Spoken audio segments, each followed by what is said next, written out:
राज्य उत्पादन शुल्क सोलापूरकडून दिनांक 21 ऑगस्ट 2024 ते दिनांक 23 ऑगस्ट 2024 या कालावधीत विभागीय उपायुक्त राज्य उत्पादन शुल्क पुणे विभाग सागर धोमकर, अधीक्षक राज्य उत्पादन शुल्क जिल्हा सोलापूर भाग्यश्री जाधव, उपाधीक्षक राज्य उत्पादन शुल्क सोलापूर मुख्यालय SR पाटील यांच्या मार्गदर्शनाखाली भाग्यश्री जाधव, अधीक्षक राज्य उत्पादन शुल्क जिल्हा सोलापूर यांचे प्रत्यक्ष नियंत्रणाखाली राज्य उत्पादन शुल्क विभागामार्फत अवैध हातभट्टी दारू निर्मिती व अवैध दारू वाहतूक याबाबत राबवण्यात आलेल्या मोहिमेमध्ये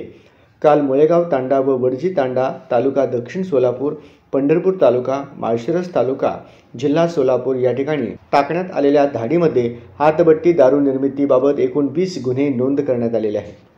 या गुन्ह्यामध्ये 28,400 लिटर रसायन जप्त करून नाश करण्यात आले, तर 1515 लिटर हातभट्टी दारू जप्त करून नाश करण्यात आलेली आहे. या ठिकाणी नोंदवण्यात आलेल्या गुन्ह्यांमध्ये 4 आरोपी फरार आहेत, तर 14 जणांच्या विरुद्ध गुन्हे नोंद करण्यात आलेले आहेत. ही कारवाई जगन्नाथ पाटील, निरीक्षक अविनाश गाडगे, रामचंद्र चौगरे, निरीक्षक पंकज कुंभार,